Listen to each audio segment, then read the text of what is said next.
So hello, what's up mga lifestyle, magandang araw sa ating lahat. Welcome back again sa ating channel, Marky Lifestyle. So for today's video, let's talk about yung Federal Tribal Group dito sa lugar namin. Kasi maraming mga nagtatanong, especially sa mga taga Luzon na hindi masyadong nakakaintindi ng dialect ng Visayas na to. So, para sa inyo to mga ka-lifestyle, no? Kung ano ba talaga yung punot dulo, kung saan nagsimula yung tribal na to, no? So, sa mga hindi nakakaalam mga ka-lifestyle, nagsimula po talaga itong trending viral group na to dahil sa pagpadlak ng isang establishmento, actually dalawa, no, dito sa lugar namin. So, yung pinadlakan nila is very essential sa lahat kasi ito talaga yung pinupuntahan, pinamimilihan ng mga taga rito sa amin, kasi very cheap yung price. Yung tinutukoy ko is yung absolute, no, yung absolute store dito sa amin. And then meron ding maliit na tindahan na napadlakan din, na makikita nyo naman sa video na meron pang tao sa loob, pinadlakan nila kasi nga meron daw silang letter. So doon po talaga nagsimula, no, itong pag-trending ng grupo na to. So again mga ka-lifestyle, no, kasi usually lahat ng mga video nila na napapanood nyo is yung dialect talaga is Bisaya. Pero alam ko meron din naman kahit paano nakakaintindi, no. And then ito pa, no, so mas lalo silang nag-viral kasi doon sa video din na duma sila to checkpoint, which is pinara sila kasi nga meron silang mga deadly weapon dala, no. Aside of that, bago pa nangyari yon, nakagawa na sila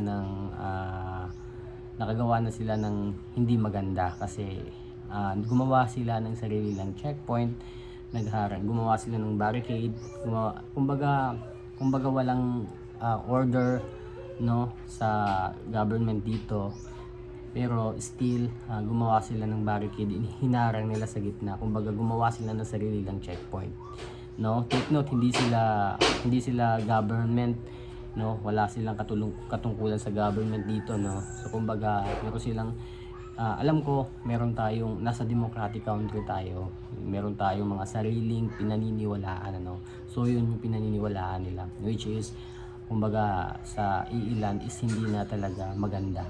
So yun nandun. And then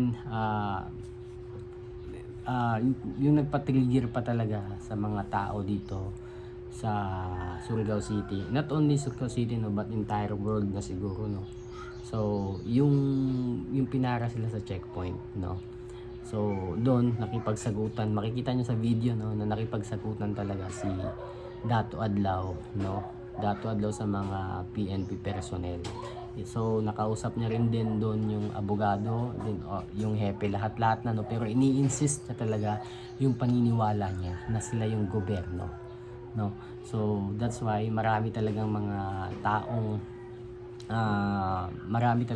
gusto magbigay ng opinion, no.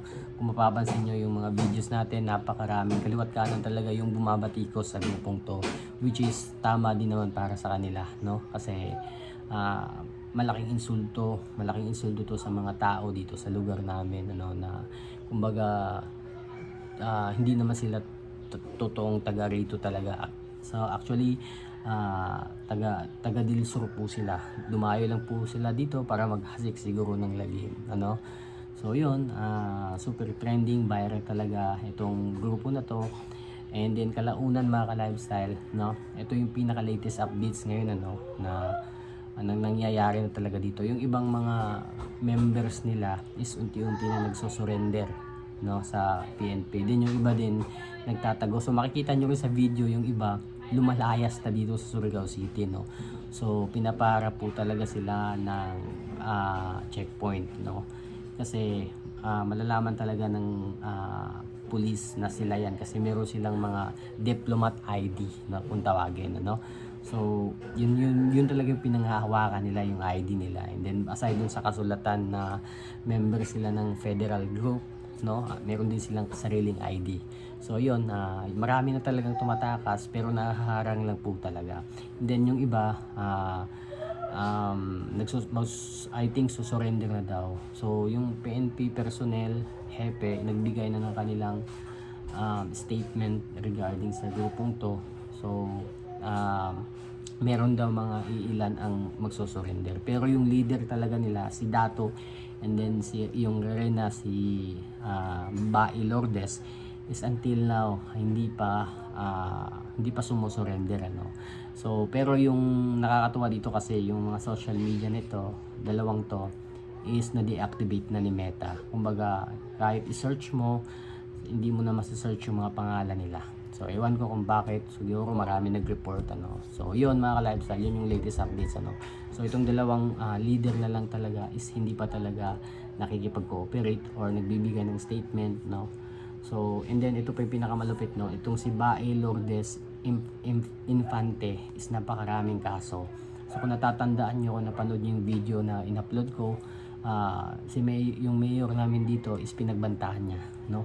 Ano niya daw, puputulan niya daw ng liig, no, magbabaha daw ng dugo. So kung ang dami niya talagang within 72 hours daw lahat ng mga establishmento dito papadlakan niya pag hindi nag-comply sa kanila. So yun yung mga binitawan niyang mga salita na nagpa-trigger talaga sa government dito sa Surigao City. That's why hinahunting na itong dalawang leader na to ngayon, ano.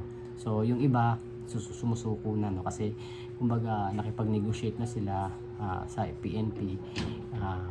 Tatanungin na sila kung ano yung nag-udyok sa kanila, bakit sila sumama sa ganitong grupo, no, para kahit paano malinis nila yung kanilang pagkatao, no, kung bakit sila sumama doon sa tribal na to. So yun mga ka-lifestyle, yun yung latest updates.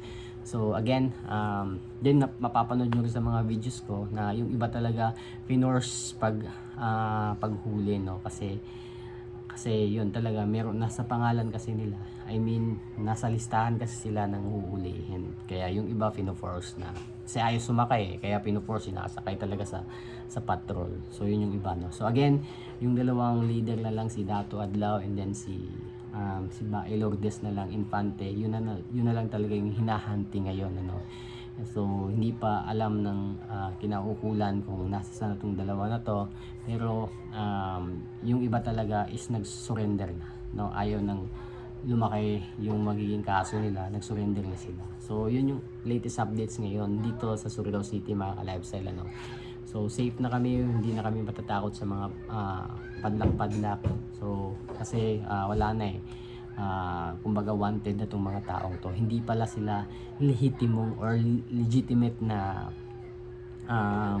indigenous people, tribal, hindi pala sila talagang nakarehistro. So napatunayan na po yan ng PNP. So panoorin nyo na lang lahat ng mga videos na nagbigay ng statement yung mga hepe, yung police, dahil malalaman nyo talaga doon na talaga namang bogus itong grupo na to. So yun lang mga ka-lifestyle. Again, sa mga hindi pa po nakapag-subscribe sa ating channel, please do like, share, subscribe, and then hit na rin yung notification bell nang sigay ma-notify po kayo sa susunod na mga interesting video na i-upload po natin. So yun lang mga ka-lifestyle. Peace.